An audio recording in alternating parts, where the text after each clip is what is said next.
మన ప్రభువును ప్రియరక్షకుడైన యేసుక్రీస్తు ప్రభుల వారి అతి శ్రేష్టమైన నామంలో ఈ జూన్ నెల మాసం ఈ 3వ ఆదివారపు ఆరాధనలో పాలుపంపులు పొందిన వాళ్ళైన అందరికీ హృదయపూర్వకమైన వందనాలు. దేవుడు ఇంతవరకు మనలను మన కుటుంబాలను కంచెవేసి కాపాడి ఆయన సజీవమైన రెక్కల నీడలు భద్రపరిచింది. దానికి ఒక క్షణం అందరు చేతులెత్తి స్తోత్రం చెబుదాం. హల్లెలూయా, హల్లెలూయా. గడిచిన 2 వారాలు ఒక మాటను మనం ధ్యానం చేస్తూ వచ్చాం. ఏమిటా మాట? దేవుడు మన హృదయ వాంఛలను తీరుస్తాడు. ఎప్పుడు? ఆయన యందు మనము సంతోషించే వారిగా ఉండాలి. సంతోషించే వారిగా ఉంటే హృదయ వాంఛలు తీరుస్తాడు. దావీదు హృదయ వాంఛ ఏదైతే ఉందో దాన్ని దేవుడు ఎలా తీర్చాడో వింటూ వచ్చాం. హృదయ వాంఛలు తీర్చే దేవుడు ఏ కోణంలో దేవుడు మనం నడిపేస్తాడో ప్రతీది ఒక్కొక్క మాట వివరంగా ధ్యానిస్తూ వచ్చాం. రెండవది ఏమన్నామంటే ఆయన తప్పక మనకు న్యాయము తీరుస్తాడు. ఏ సమస్యలో ఉన్నాం, ఏ కన్నీరులో ఉన్నాం, ఏ దుఃఖంలో ఉన్నాం, నాకెవరు న్యాయం తీర్చేవాళ్ళు లేరు అనుకుంటున్నాం, తప్పక దేవుడి న్యాయాన్ని తీరుస్తాడు. మన పక్షాన దేవుడి కార్యాన్ని చేస్తాడు. మూడోది ఏంటో తెలుసా? ఆయన నామ మహదైశ్వరుడు మన ప్రతి అవసరతను దేవుడు తీరుస్తాడు. గట్టిగా ఆమెను చెప్పండి. 3 మాటలు 2 వారాలు ధ్యానం చేస్తూ వచ్చాం. ఈ దినాన మరొక వాక్యాన్ని మనం ధ్యానం చేద్దాం. చూడండి, కీర్తనల గ్రంథం 119వ కీర్తన 17వ చరణంలో రాయబడిన మాట. 119వ కీర్తన 17వ చరణంలో రాయబడిన మాట, నీ సేవకుడైన నేను బ్రతుకున్నట్లు నా ఎడల నీ దయారసము చూపుము, నీ వాక్యమును బట్టి నేను నడుచుకుంటాను. అందరూ ఆమేన్ చెప్పండి. ఈ దినాన దేవుడు మనతో ఈ మాటల నుంచి కొన్ని మాటలు దేవుడు మనతో మాట్లాడును గాక. సమయాన్ని బట్టి ఒక మాటను మనం ధ్యానం చేద్దాం. ఇక్కడ రాయబడిన మాట ఏంటో తెలుసా? కీర్తనాకారుడు అంటున్నాడు, నీ సేవకుడనైన నేను బ్రతుకున్నట్లుగా. అయ్యా, నీ సేవకుడనైన నేను బ్రతకాలి. నీ సేవకుడనైన నా ఎడల నీ దయారసాన్ని చూపించు. నీ దయారసాన్ని నా మీద చూపించండి అయ్యా. నీ సేవకుడని నేను బ్రతకాలి. నేను బ్రతికి నీ దయారసం నా మీద చూపిస్తే అప్పుడు నేను ఎలా ఉంటానో తెలుసా? నీ వాక్యాన్ని బట్టి నేను నడుచుకుంటాను. గట్టిగా ఆమేన్ చెప్పండి. ముందే నేను నీ వాక్యాన్ని బట్టి నడుచుకుంటాను అనట్లే కీర్తనకారుడు.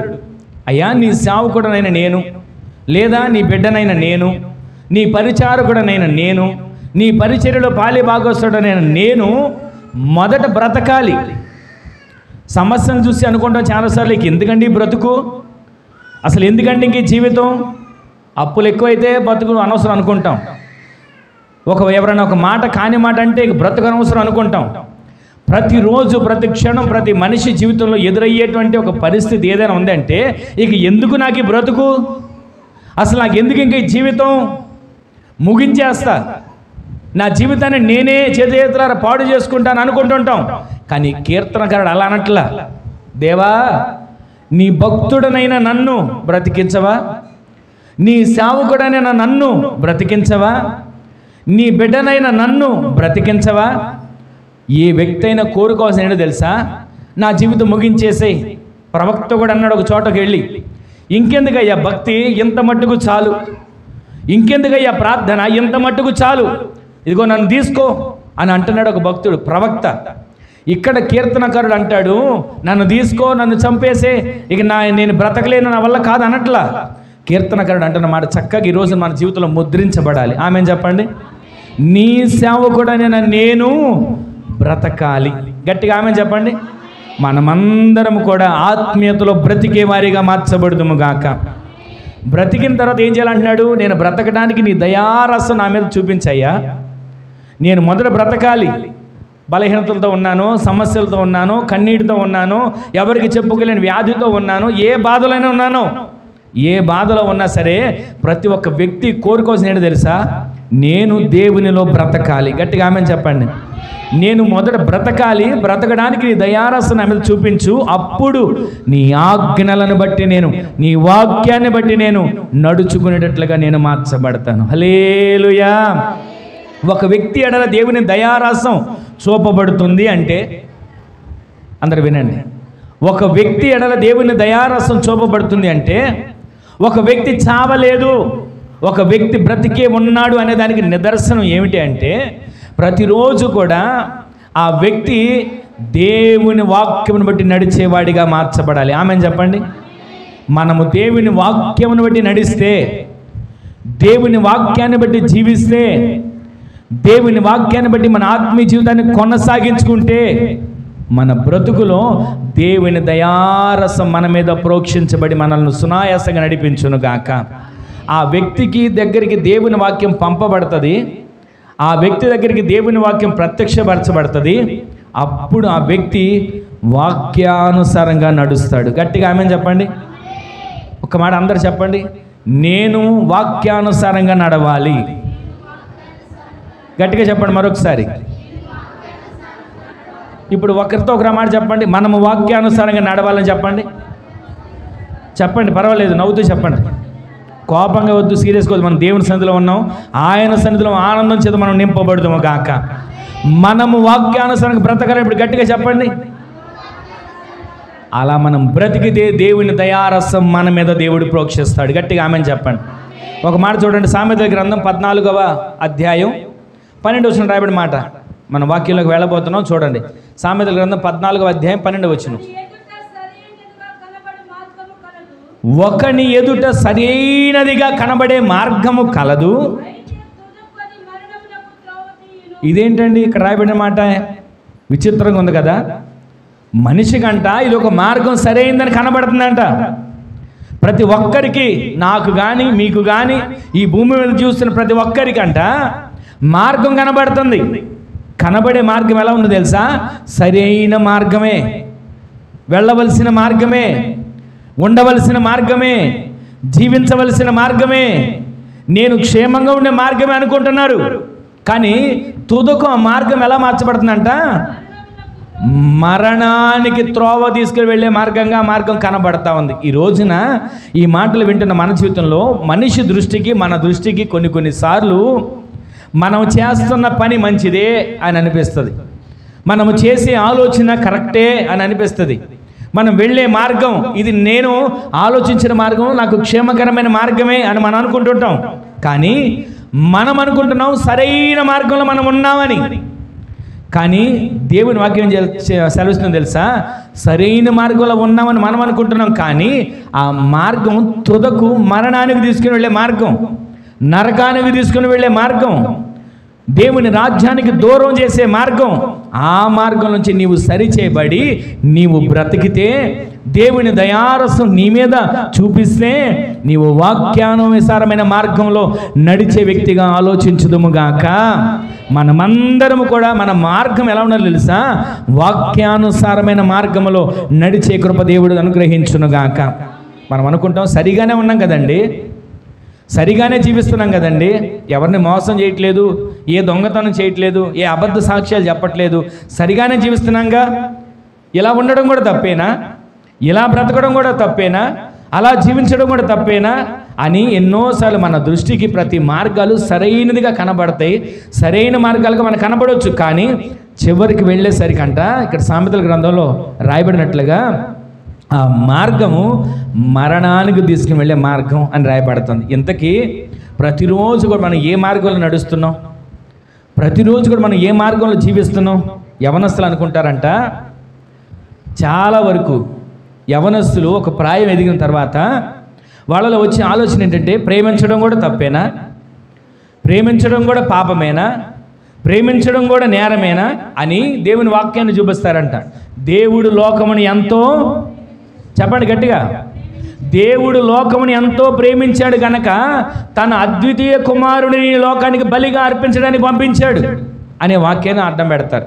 ఇంకా అంటారంట, యేసుక్రీస్తు ప్రభువు వారు సంఘాన్ని స్వరక్తం ఇచ్చి ప్రేమించారు కదా, ప్రేమలో డంబం ఉండదు, ప్రేమలో ఏ రకమైన లోపం ఉండదు, ప్రేమ మత్సరపడదు, ప్రేమ మెప్పు కోరుకోదు, ప్రేమ ఈ రకంగా మనిషిని క్షమిస్తుందని ఎన్నో చెప్తూ ఉంటారంట. అయితే వారు అనుకునే మార్గం ఏంటంటే ఇది తప్పు కాదు, వారు అనుకునే మార్గం ఏంటంటే ఇది సరైనది, వాళ్ళ దృష్టికి అది సరైనదిగా కనబడవచ్చు. కానీ దేవుని వాక్యం ప్రకారంగా ఆ మార్గం ఏంటో తెలుసా?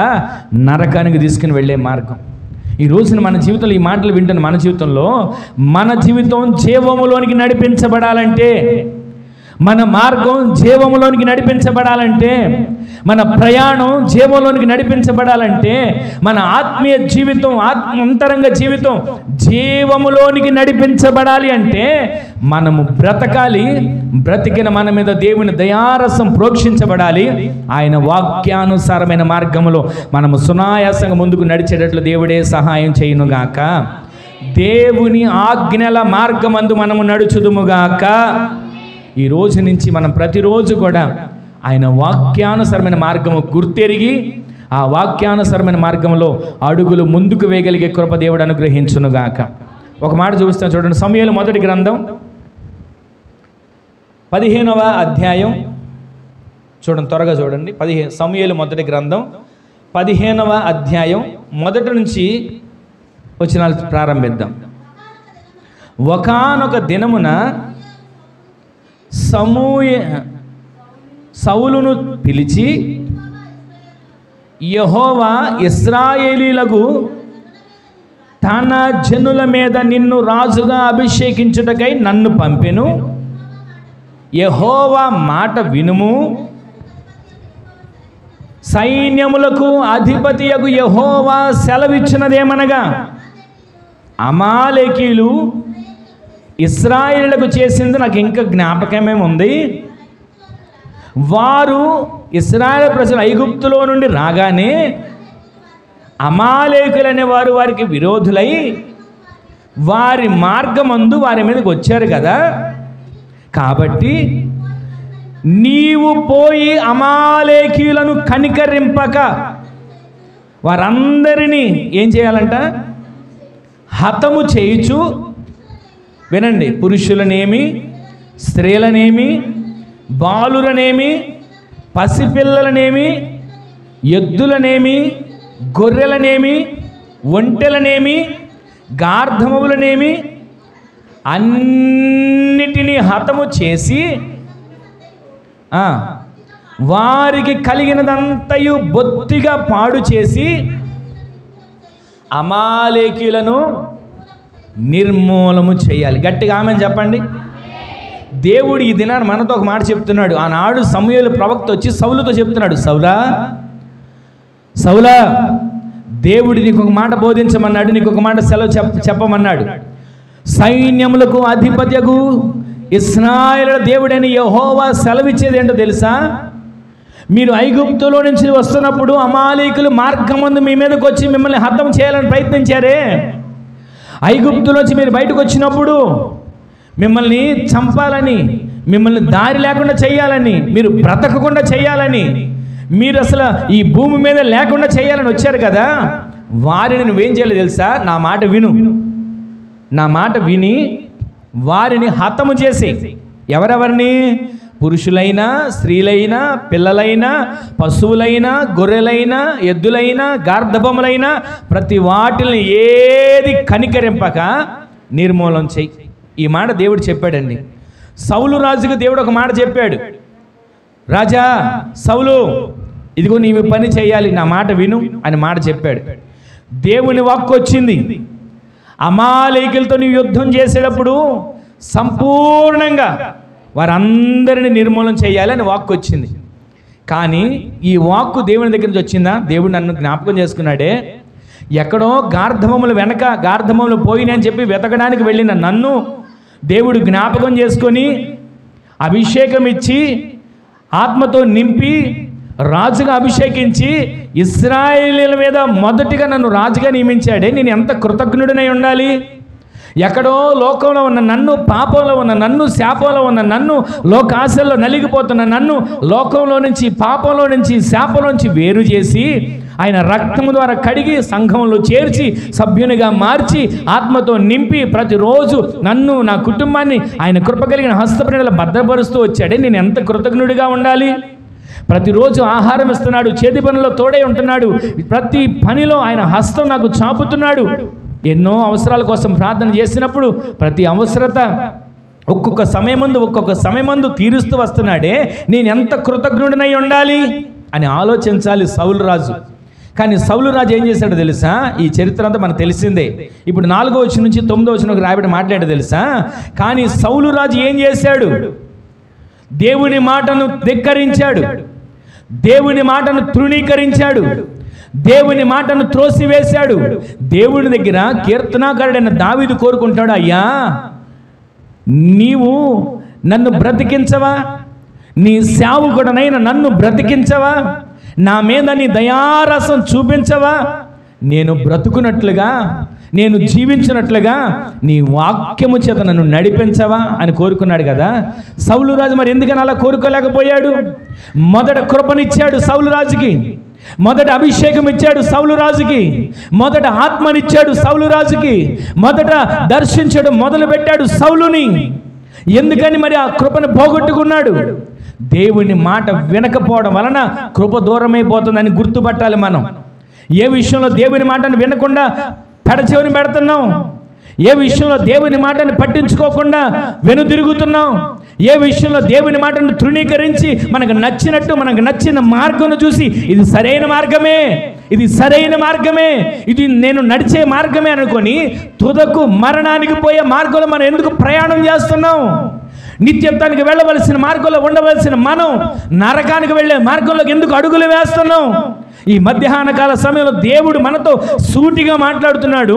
మన మార్గం ఎలా ఉంది, మన ఆలోచన ఎలా ఉంది, మన తలంపులు ఎలా ఉన్నాయి, మన ప్రణాళికలు, మన ప్రయత్నాలు ఎలా ఉన్నాయి? ఈ మధ్యాహ్నం వేళ ఒక్కసారి మనం ఆగి ఆలోచన చేస్తే సరి అయిన మార్గంలో నడుస్తున్నామా, సరైన మార్గంలో జీవించగలుగుతున్నామా, సరైన మార్గంలో దేవుని మీద ఆధారపడి నడవగలుగుతున్నామా? ఆ 4వ వచనం నుంచి 9వ వచనం వరకు మీరు తర్వాత చదువుకుంటే బలమైన వాటినంట, బలిష్టమైన వాటినంట, క్రొవ్విన వాటినంట వాటిని తీసుకొని వచ్చి అక్కడ దొడ్లో కట్టేసి ఉంచాడు. వెంటనే సౌలు ప్రవక్త వచ్చి పలుకుతున్నాడు, కొన్నిటిని మిగిల్చి కొన్నిటిని చంపేశాడు. పైన 3 వచనాలు దేవుడు ఏం చెప్పాడు? వేటిని కూడా మిగల్చక, వేటి మీద కూడా కనికరింపక, ప్రతి వాటిని, పురుషులైనా స్త్రీలైనా ఆఖరికి పిల్లలు కూడా ఆయన చెప్పాడు, పశువులైన ఎద్దులైన గార్ధబములైన ప్రతి దానిని వధించే, హతము చేసే, నిర్మూలన చేసే. ఇక్కడ మనం లేఖనాలు చదువుతున్నట్లుగా పురుషులు, స్త్రీలు, పశువులు ఇవన్నీ వింటున్నాం కదా. ఇక్కడ దానికి మనం ఆత్మీయ అర్థం ఏంటో తెలుసా? మన ఈ దేహంలో వచ్చే ఆలోచనలు, ఈ దేహంలో చెలరేగే కోరికలు, ఈ దేహంలో వచ్చేటువంటి ఆశలు, వీటన్నిటిని మనము ఒక్కటి కూడా మిగల్చకుండా మనం నిర్మూలన చేయాలి. గట్టిగా ఆమెను చెప్పండి. దేవునికి వ్యతిరేకమైన తలంపులు వస్తున్నాయా? నిర్మూలన చేసేయాలి. దేవునికి వ్యతిరేకమైన ఆశలు వస్తున్నాయా? నిర్మూలన చేసేయాలి. దేవునికి వ్యతిరేకమైనటువంటి కోరికలు వస్తున్నాయా? నిర్మూలన చేసేయాలి. లేదా మనం నిర్మూలం అయిపోతాం. దేవుని వాక్యం అదే బోధిస్తుంది. దేవునికి వ్యతిరేకమైనది ఏది మనలో పుట్టినా, దేవునికి వ్యతిరేకమైనది ఏది మనలో చిగురించాలని చూసినా దానిని వేళ్లతో సహా మనం పెకలించి వేయుదుముగాక. దేవుని ఆజ్ఞానుసారమైన, వాక్యానుసారమైన మార్గములో మాత్రమే మనము నడిచి నిత్యత్వానికి చేరగలిగే కృప దేవుడు అనుగ్రహించునుగాక. అక్కడ మనం గమనిస్తే కొన్నిటిని మిగిల్చాడు, కొన్నిటిని చంపాడు. అంటే ఒక మాట మీరు ఆలోచించండి, తనకు అనుకూలమైన వాటినేమో ఉంచాడు, కళ్ళకి కనబడుతున్నాయి కొంచెం బలిసినట్లుగా, కళ్ళకి కనబడుతున్నాయి కొంచెం క్రొవ్వినట్లుగా, కళ్ళకి కనబడుతున్నాయి అన్నీ కొన్ని చిక్కుపోయినట్లుగా ఉన్నాయి. వాటిలన్నిటినేమో హతం చేసేసాడు. కొన్నిటిని మాత్రం మిగిల్చి తీసుకొచ్చి తన దగ్గర పక్కన కట్టుకున్నాడు. అరుపులు వినబడుతున్నాయి. ఇక్కడ మనం గమనిస్తే అనుకూలమైన వాటిని ఉంచుకుంటున్నారు, ప్రతికూలమైన వాటిని విడిచిపెడుతున్నారు. ఏమండి, భక్తి చేస్తున్నాం, ఇది కూడా తప్పేనా? ప్రార్థన చేస్తున్నాం, ఇది కూడా పొరపాటేనా? దేవుని సన్నిధిలో యథార్థంగా జీవిస్తున్నాం, ఇది కూడా పొరపాటేనా? ప్రతిరోజు కూడా మనం ఆత్మీయ జీవితంలో ఏది మనలో దేవునికి వ్యతిరేకమైన వేరు మొలుస్తుంది, ఏది మనలో దేవునికి అయిష్టమైన వేరు చిగురించాలని చూస్తుంది, దాన్ని ఒడిలోనే మనం దాచుకుంటే ఆ పాపం ప్రతిరోజు పరిపక్వంగా మార్చబడి మనల్ని నిత్యత్వానికి వెళ్ళనివ్వకుండా నరకానికి తీసుకుని వెళ్తుందని గుర్తించగలుగుతున్నామా? దేవుని సందులో ఆయన అంటాడు, కీర్తనకారుడు, నన్ను బ్రతికించయ్యా, నీ సేవకుడనైన నన్ను బ్రతికించయ్యా, నీ దయారసం నా మీద చూపించయ్యా. ఏ రోజైనా అడగగలుగుతున్నామా? నన్ను బ్రతికించు ప్రభువా, బ్రతకడం అంటే శరీరంగా ఇక్కడ మనం బ్రతుకుతున్నాం, ఈ బ్రతుకు గురించిగా దేవుడు మనతో మాట్లాడేది. ఆత్మీయ జీవితంలో మనము చనిపోకుండా, ఆత్మీయ జీవితంలో మనము చల్లారిపోకుండా, ఆత్మీయ జీవితంలో ప్రతిరోజు అభిషేకం చేత నింపబడుతూ, ఆత్మదీపం వెలిగించబడుతూ, దినదినము దేదీప్యమానమైనటువంటి కృప చేత వర్ధిల్లుతూ ఆత్మీయ జీవితంలో మనము బ్రతికే వారిగా దేవుడు మార్చునుగాక. శారీరకంగా మనము ఉన్నా లేకపోయినా దేవుని ఒడిలో మనం ఉండేటట్లుగా మనము ఇక్కడ బ్రతికే బ్రతుకు మన జీవితానికి, దేవుని నామ మహిమార్థానికి, ఆత్మీయంగా మనము నిలబడడానికి దేవుడి కృపను అనుగ్రహించునుగాక. ఇక్కడ మనం గమనిస్తే అనుకూలమైన వాటిని ఉంచుకున్నాడు, ప్రతికూలమైన వాటిని తీసేశాడు. ఇప్పుడు సమూయేలు ప్రవక్త వచ్చి మాట్లాడుతున్నాడు. ఒకసారి చూడండి 10వ వచనంలో, 15వ అధ్యాయం 10వ వచనం. అప్పుడు యెహోవా వాక్కు సమూయేలునకు ప్రత్యక్షమై ఇలాగూ సెలవిచ్చెను,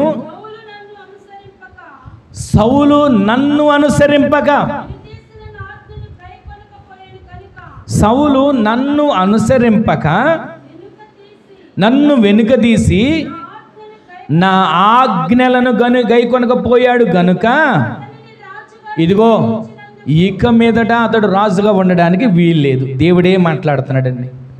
ఎప్పుడైతే దేవుని ఆజ్ఞలు మనం మీరతామో, వాక్యానుసారంగా జీవించకుండా మనకు నచ్చిన త్రోవలో, మనకు సరైన మార్గంగా కనిపించిన మార్గంలో నడుస్తామో, అది దేవునికి అయిష్టమైన మార్గం.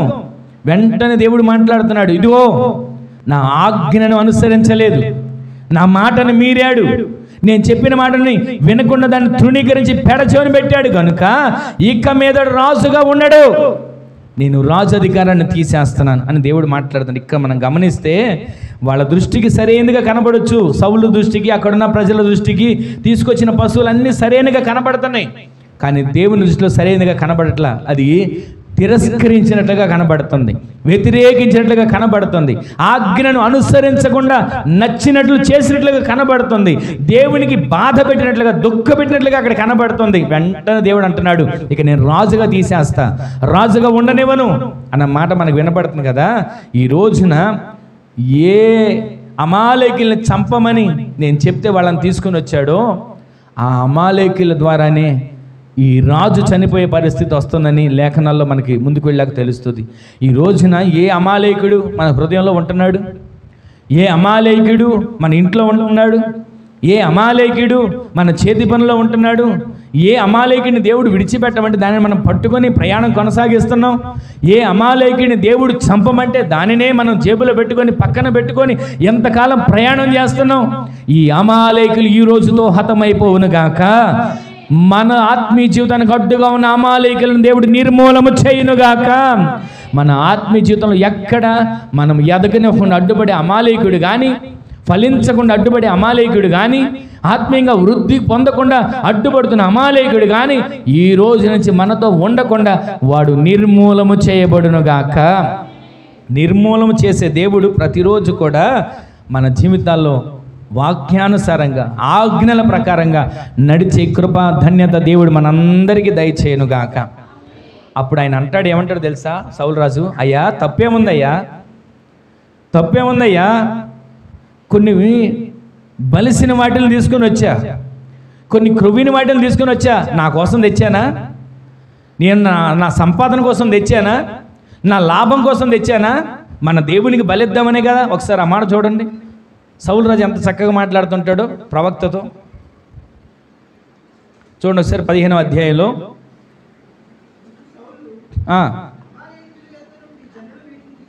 అమాలేకుల వద్ద నుండి జనులు వీటిని తీసుకుని వచ్చిరి. ఏమంటున్నాడు విన్నారా? వినండి ఈ మాట. నీ దేవుడైన యెహోవాకు బలులను అర్పించడానికి జనులు ఈ గొర్రెల్లో నుంచి, ఎడ్లలో నుంచి వీటన్నిటిని తీసుకొచ్చింది దేనికో తెలుసా? ప్రవక్త సమూయేలు గారు, ఎందుకు తెచ్చామనుకుంటున్నావు? మేమేమన్నా మన లాభం కోసం తెచ్చామా? మాకేమన్నా సంపాదన కావాలని తెచ్చామా? మీ దేవుడికి బలిద్దామని తెచ్చామయ్యా, అర్పణ ఇద్దామని తెచ్చాం, కానుక ఇద్దామని తెచ్చాం, బలిద్దామని తీసుకొని వచ్చాం. దేవుడు నిర్మూలన చేయమంటే వాటిని దేవుడు మరలా కోరుకుంటాడా? దేవుడే నిర్మూలన చేయమంటే దేవుడు మరలా వాటిని ఆశిస్తాడా? ఆ గొర్రెలు, ఆ మేకలు, ఆ ఎడ్లు, ఆ పశువులు అనవసరంగా చంపడం ఎందుకు? అనవసరంగా చంపడం దేనికయ్యా? అక్కడ చంపేదేదో ఇక్కడ దేవుని దగ్గర బలి ఇవ్వచ్చుగా. అక్కడ చంపేదేదో దేవుని ఎదుటే వాటిని బలి అర్పిస్తే దేవునికి కూడా బలి ఇచ్చినట్లుగా మనం కార్యం చేసిన వాళ్ళగా మార్చబడతాంగా అని దేవుని సేవకునికే ప్రబోధాలు బోధించేవాడిగా సౌలు రాజు కనబడుతున్నాడు. ఈ రోజున ఎందుకు తీసుకొచ్చే వాటిని, ఎందుకు నీ దగ్గర పెట్టుకున్న వాటిని, ఆ అరుపులేంటి, ఆ కేకలేంటి, ఆ రంకెలేంటి అని ప్రవక్త అడుగుతుంటుంటే, ఎందుకయ్యా అనవసరంగా వాటిని చంపడం? బలిసినవి చక్కగా దేవునికి బలిద్దాం, బలిపీఠం చక్కగా కాలుతాయి. ఈ మాటలన్నీ చెప్పుకుంటూ వస్తున్నాడు. ఈ రోజున ఈ మాటలు మనం గమనిస్తే తెచ్చిన దాన్ని మళ్ళీ సరి చేసుకుంటున్నాడు. ఇది సరైన మార్గం అనుకొని, ఇది సరైన మార్గం అనుకొని ఆ త్రోవలో వెళ్తా ఉంటే తుదకు ఆ మార్గం ఏమైందో తెలుసా? మరణానికి దారితీస్తుంది. మన ఆలోచనల మార్గం ఎలా ఉంది, మన తలంపుల మార్గం ఎలా ఉంది, మన ప్రయత్నాల మార్గం ఎలా ఉంది, మనకు శుభకరంగా ఉందా, దీవెనకరంగా ఉందా, లేదా మరణకరంగా మార్చబడుతుందా? దేవుడి దినాన్ని మాట్లాడుతున్నాడు చూడండి. తన దృష్టికి అది అనుకూలంగానే భావించాడు. బలివ్వడానికేగా, దేవునికేగా, దేవుని కోసమేగా తెచ్చాను, నా కోసం కాదుగా అని మాట్లాడుతున్నాడు. ఈ మాటలన్నీ వెంట వచ్చాడు. చివరికి ఆ మార్గం ఏమైందంటే సౌలుకు మరణానికి దారిగా మార్చబడింది. మనము నచ్చినట్లుగా, మనం మెచ్చినట్లుగా, మనకు తోచినట్లుగా మనం అనుకుంటాం ఇది కరెక్టే, ఇది కరెక్టేనండి, ఇది న్యాయమేనండి మనం అనుకుంటాం. ఇది రైటో ఇది రాంగో అని మనమే నిర్ధారించడం కాదు. దేవుని వాక్యాన్ని బట్టి మనము నడుచుకునేటట్లుగా దేవుడే సహాయం చేయునుగాక. దేవుని వాక్యాన్ని బట్టి మనం నడిపించబడేట్లుగా దేవుడే మనకి కృప చూపించునుగాక. దేవుని వాక్యాన్ని పెడచొని పెట్టి చేసిన తప్పేం లేదు. అక్కడ సౌలు రాజు మాటను మీరాడు అంతే. దాని ద్వారా సింహాసనం కోల్పోయాడు, కిరీటం కోల్పోయాడు, రాజరికాన్ని కోల్పోయాడు, రాజుగా ఉండేటువంటి ఆ అభిషేకాన్ని కోల్పోయాడు. చివరికి ఏ అమాలేకుడినైతే తెచ్చి తనతో పెట్టుకున్నాడో ఆ అమాలేకుడితోనే చివరికి తన ప్రాణం పోగొట్టుకున్నాడు. ఈ రోజున ఈ మాటలు వింటున్న మనం సామెతల గ్రంథంలో చదివాం. మన దృష్టికి మార్గం సరైనదిగా కనబడుతుంది, కానీ తుదకు ఆ మార్గం మరణానికి తీసుకుని వెళ్తుంది, తుదకు ఆ మార్గం నరకాన్ని తీసుకుని వెళ్తుంది. మన ఆత్మీయ జీవితంలో ప్రతిరోజు కూడా ఆయన వాక్యాన్ని బట్టి నడిచేవారిగా దేవుడు మనల్ని మార్చునుగాక. సమూయేలు 2వ గ్రంథం 5వ అధ్యాయం 2వ అధ్యాయం 1వ వచనం. సమూయేలు 2వ గ్రంథం 2వ అధ్యాయం 1వ వచనంలో రాయబడిన మాట, ఇది జరిగిన తరువాత యూదా పట్టణంలోనికి నేను పోదునా అని దావీదు యెహోవా యొద్ద విచారణ చేస్తున్నాడు. ఆమెను చెప్పండి. ఇక్కడ పరిశుద్ధ గ్రంథంలో దావీదు చరిత్ర మనం గమనిస్తే సౌలు తర్వాత రాజు ఎవరండి? అందరు చెప్పండి. సౌలు తర్వాత రాజు దావీదే. ఇది జగమెరిగిన సత్యం. అయితే దావీదుకి తెలుసు సౌలు చనిపోయాడని. సౌలు చనిపోయాడు, సీటు ఖాళీగా ఉంది. సౌలు చనిపోయాడు, సింహాసనం ఖాళీగా ఉంది. వెళ్ళి ఆ సింహాసనం మీద కూర్చుంటూ అడిగేవాళ్ళు లేరు. కానీ ఇక్కడ దావీదు ఏం చేస్తున్నాడు తెలుసా? ఇవి జరిగిన తరువాత, సౌలు చనిపోయిన తరువాత, సింహాసనం ఖాళీగా ఉన్న తరువాత, రాజ్యం ఏలేవాళ్ళు లేని ఆ సమయంలో ఉన్నప్పుడు, ఆ పరిస్థితుల తర్వాత ఈ దావీదు ఏం చేశాడు తెలుసా? అయ్యా, యూదా పట్టణంలోనికి నన్ను పొమ్మంటావా వద్దంటావా? ఈ పని నన్ను చేయమంటావా వద్దంటావా అని దేవుని దగ్గర విచారణ చేస్తున్నాడు. సౌలు పతనమైపోయాడు, సింహాసనం ఖాళీగా ఉంది. అయినా ఇప్పుడు ఆ సింహాసనం మీదకి ఎవరు రావాలి? దావీదే. నేను వెళ్ళి కూర్చుంటా, నన్ను ఎవరు అడుగుతారు అని అనుకోలా. నేను వెళ్ళి కూర్చుంటా, నన్ను ఎవరు కాదంటారు అని అనుకోలా.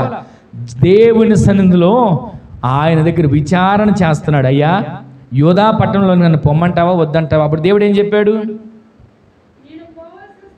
ఏదని అడగగా పట్టణంలోనికి విచారణ చేయగా దేవుడు ఏం చెప్పాడు తెలుసా? వెళ్ళయ్యా దావీదు, నీవు కాకపోతే ఎవరున్నావు, యూదా పట్టణంలోకి వెళ్ళు అనగానే సంబరపడాలండి. దేవుని దగ్గర నుంచి నాకు దర్శనం వచ్చింది, దేవుని దగ్గర నుంచి నాకు ఒక స్వరం వినబడింది. ఈ రాత్రి నేను ఒక కళ చూశాను, ఆ కళలో దేవుడు నాతో చెప్పాడు అక్కడికి వెళ్ళమని. అని వెళ్ళలా, వెంటనే మరలా అడుగుతున్నాడు. ఏమడుగుతున్నాడు? నేను పోవలసిన స్థలం ఏది? అయ్యా, వెళ్ళమన్నావు, బాగానే ఉంది. యూదా దేశంలోకి వెళ్ళమన్నావు, చక్కగానే ఉంది. కానీ నేను పోవలసిన స్థలం ఏది? దావీదు తొందరపడలేదండి. దేవుని దగ్గర విచారణ చేశాడు. దేవా, సౌలు తర్వాత నేను రాజుగా ఉండడం నీ చిత్తమే కావచ్చు, సౌలు తర్వాత నన్ను రాజుగా అభిషేకించింది నీ చిత్తమే కావచ్చు, కానీ నీవు ఒక మాట చెబితే, నీవు ఒక మాట ఆజ్ఞాపిస్తే, నీవు ఒక మాట నాకు సెలవిస్తే అప్పుడు నేను వెళ్తానయ్యా. నీవు నాకు ఒక మాట సెలవి, నీవు నాకు ఒక ఆజ్ఞను సెలవి, నీవు నాకు ఒక వాక్కును సెలవివయ్యా, అప్పుడు నేను వెళ్తా. సింహాసనం మీదకి వెళ్ళమంటావా, యూదా దేశానికి నన్ను వెళ్ళమంటావా అని అడగగానే దేవుడు అన్నాడు, వెళ్ళయ్యా దావీదు వెళ్ళు. మరలా అడుగుతున్నాడు, ఎక్కడికి వెళ్ళమంటావయ్యా, ఎక్కడికి వెళ్ళమంటావు, యూదా దేశంలో ఎక్కడికి వెళ్ళమంటావు? ఇప్పుడు దేవుడు ఏం చెప్పాడు చూడండి, హెబ్రోనుకి పొమ్మని దేవుడు సెలవిచ్చాడు. దేవునికే మహిమ కలుగును గాక. హెబ్రోనుకి వెళ్తాడా రాజుగా ఉండవలసిన వ్యక్తి? వాస్తవానికి రాజు ఎక్కడ ఉండాలి? యెరూషలేములో సింహాసనం మీద కూర్చోవాలి. ఇశ్రాయేలు 12 గోత్రాలు పరిపాలించగలిగిన సింహాసనం యెరూషలేములో ఉంది. ఆ యెరూషలేములో ఆ సింహాసనం మీద కూర్చోవాలి. దేవుడు అంటున్నాడు, నువ్వు అలా కుదరదు, హెబ్రోనుకి వెళ్ళు. అదేంటి ప్రభువా, నీ చిత్తం నేను యెరూషలేములో ఉండడం కదా, నీ చిత్తం నేను యెరూషలేములో పరిపాలించడం కదా, నీ చిత్తం నేను సియోను పురము కొండ మీదకి ఎక్కడం కదా, నీ చిత్తం ఆ సియోను పురాన్ని దావీదు పురముగా నేను చేయడం కదా. గడిచిన 2 వారాల్లో ఈ సియోను పురం గురించి, దావీదు పురం గురించి కొన్ని మాటలు మనం ధ్యానం చేసాం. ఆ దావీదు పురముగా మార్చాలి కదా నీ చిత్తం. మరి ఎందుకయ్యా హెబ్రోన్లో ఉండమంటున్నావు, ఎందుకయ్యా హెబ్రోన్కి వెళ్ళమంటున్నావు అని ఏ ఎదురు ప్రశ్న వేయలా. దేవుడు చెప్పాడు, హెబ్రోన్కి వెళ్ళాడు. దేవునికి ఏ మహిమ కలుగును గాక. దేవుని మాట చొప్పున అడుగులు వేశాడు. హెబ్రోన్కి వెళ్ళి యోధావారికి మాత్రమే 7 సంవత్సరాలు ఆ హెబ్రోనులో యోధావారితో అక్కడ పరిపాలించడం మొదలుపెట్టాడు. ఇక్కడ ఈ వాక్యాన్ని గమనిస్తున్న మనం, సౌలు తర్వాత నేనే అని విజృంభించలా, నేనే రాజుని అని అతిశయించి పరుగులు తీసుకుంటూ వెళ్ళి సింహాసనం మీద కూర్చోలా. దేవుని దగ్గర కనిపెట్టి అడుగులు వేశాడు. దేవుని వాక్కుల కొరకు, దేవుని ఆజ్ఞలు చొప్పున బ్రతకడం నేర్చుకున్నాడు. అందుకే ఆ 119వ కీర్తనలో మనం వింటున్న మాట, అయ్యా నన్ను బ్రతికించవా, నీ సేవకుడనైనా నన్ను బ్రతికించవా, నీ సేవకుడైన నాకు నీ దయారసమును చూపించవా, నీ సేవకుడైన నేను నీ వాక్యానుసారంగా బ్రతకడం నాకు నేర్పించవా. అదే 119వ కీర్తనలో 50 వచ్చిన ఒక మాట ఉంటుంది, ఏమనంటే, నీ వాక్యమే నన్ను బ్రతికించింది, నా బాధలలో ఆ వాక్యమే నాకు నెమ్మదిని దయచేసింది. దేవునికి ఏ మహిమ కలుగును గాక. ప్రతిరోజు వాక్యాన్ని బట్టి మనకు నెమ్మది కలగాలండి, ప్రతిరోజు వాక్యాన్ని బట్టి మనకి ధైర్యం కలగాలండి, ప్రతిరోజు వాక్యాన్ని బట్టి మన అడుగులు ముందుకు వేయగలిగేటట్లుగా దేవుని వాక్యమే మన పాదములకు దీపముగా, మన త్రోవకు వెలుగుగా దేవుడు మార్చునుగాక. ఈ మాటలు వింటున్న మన జీవితంలో ఎక్కడ దావీదు గారి కంగారు పడలా. హెబ్రోన్కి వెళ్ళాడు. 7 సంవత్సరాల పాటు హెబ్రోన్లో పరిపాలన చేశాడు. ఓర్పుతో ఉన్నాడు. 7 సంవత్సరాల తర్వాత యెరూషలేములకు దేవుడు తీసుకుని వెళ్ళాడు. దేవునికి ఏ మహిమ కలుగును గాక. యెరూషలేములకు తీసుకువెళ్ళి సర్వ ప్రజలందరికీ తెలిసేటట్లుగా ఇశ్రాయేలు అందరి మీద దావీదును రాజుగా అభిషేకించి పట్టాభిషేకం చేసి దేవుడే నిలబెట్టాడు. దేవునికి ఏ మహిమ కలుగును గాక. కొన్నిసార్లు మనకు ఉంటుంది, నా హోదా ఏంటి, నా పరిస్థితి ఏంటి, నేనేంటి అక్కడ ఉండడం ఏంటి అని అనుకుంటుంటాం. కానీ దేవుడు మరుగు చేస్తాడు, ఒక దినాన దేవుడే బయటికి తీసుకొస్తాడు. దేవుడు మరుగు చేస్తాడు, ఒక దినాన దేవుడే హెచ్చిస్తాడు. దేవుడు మరుగు చేస్తాడు, ఒక దినాన దేవుడే పరిపాలించే వ్యక్తిగా దేవుడు మనల్ని నిలబెట్టునుగాక.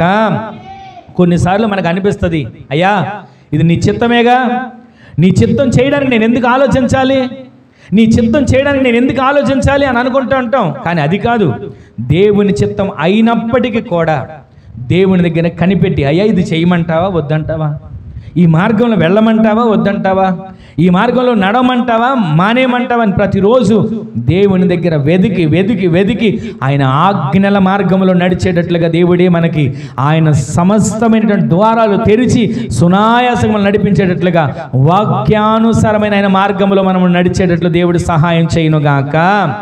ఒకవేళ మనకి దర్శనాలు రావచ్చు, కళలు రావచ్చు, ఈ రాత్రే ఇది కళ వచ్చిందని అనవచ్చు. కానీ కళలు వచ్చినా, దర్శనాలు వచ్చినా, స్వరం వినబడినా, వాక్యమే కనబడినా, అయ్యా ఇలా చేయమంటావా వద్దంటావా, వీళ్ళ వెళ్ళమంటావా వద్దంటావా అని దేవుని దగ్గర విచారణ చేసేవారిగా మనల్ని దేవుడు నిలబెట్టునుగాక. నీ మాట చొప్పు నేను నడిపించబడాలయ్యా, నీ మాట చొప్పు నేను వెళ్తానయ్యా, నీ మాట చొప్పున నేను ప్రయాణం చేస్తానయ్యా. పేతురు రాత్రంతా వల వేశాడండి, రాత్రంతా చేపలు పట్టడానికి ప్రయాసపడ్డాడు. ఒక్క చేప అయినా పడిందా? ఒక్క చేప కూడా పడలా, రాత్రంతా ప్రయాసపడ్డాడు. తెల్లవారి యేసుక్రీస్తు ప్రభుల వారు వచ్చారు, ఖాళీ పడవలు ఆయన అడుగుపెట్టాడు. అడుగుపెట్టి అంటాడు, ఇంకా కొంచెం లోతుకు నడిపించు, ఇంకా కొంచెం లోతుకు నడిపించు. ఈ రోజున ఒకవేళ మనం ఖాళీ పడవలాగా మన పరిస్థితి ఉందేమో, ఖాళీ పడవలాగా మన జీవితం కొనసాగుతుందేమో. ఎన్ని కష్టాలు, ఎన్ని నష్టాలు, ఎన్ని ఇబ్బందులు, ఎన్ని ఇరుకులని దిగులుతో విచారంతో కృంగిపోతున్నామేమో. మన ఆత్మీయ జీవితం అనే విశ్వాసం అనే పడవ ఇంకా కొంచెం లోతుకి నడిపించాలి, ప్రార్థన ఇంకొక కొంచెం లోతుకి నడిపించాలి, పరిచర్యలో ఇంకా కొంచెం లోతుకి నడిపించాలి, దేవుని సన్నిధిలో కనిపెట్టడంలో ఇంకా కొంచెం లోతుకి నడిపించి మనము వల వేయగలిగితే. ఎలా వేసాడో తెలుసా వల? అయ్యా, చేపలు పడే సమయం ఇది కాదు, చేపలు పడేటువంటి స్థలము ఇది కాదు, ఎక్కడో లోపలికి వెళ్ళాలి, రాత్రులు వెళ్ళాలి. రాత్రంతా ప్రయాసపడితేనే నాకేం దొరకలా, రాత్రంతా కష్టపడితేనే నాకు ఏ చేప చిక్కలా. ఇప్పుడు పట్టపగలు వల వేస్తే చేపలు పడవు, మాకు తెలుసది. పట్టపగలు ప్రయత్నం చేస్తే ఈ విఫలమైపోతుంది మాకు తెలుసు. అయినను, వినండి జాగ్రత్తగా, అయినను ఇది కష్టమే అని తెలిసిన, అయినను ఇది నష్టమే అని తెలిసిన, అయినను ఒకవేళ ఇది నాకు ఇబ్బందే అని తెలిసిన, అయినను నీ మాట చొప్పున నేను వల వేస్తాను. గట్టిగా ఆమెన్ చెప్పండి. దేవుని మాట చొప్పున మీరు వల వేయండి. అప్పటి వరకు కష్టం, అప్పటి వరకు నష్టం, అప్పటి వరకు ఇబ్బందులు, అప్పటి వరకు ఇరుకులు, కానీ దేవుని మాట చొప్పున విచారణ చేసి మీరు వల వేసి చూడండి, ప్రార్థన చేసి చూడండి, కన్నీరు కార్చి చూడండి, మొర్ర పెట్టి చూడండి, విస్తారమైనగా మీ వలలు నిండి పిగిలి మీ పడవలు నిండే సమృద్ధిని దేవుడు అనుగ్రహించునుగాక.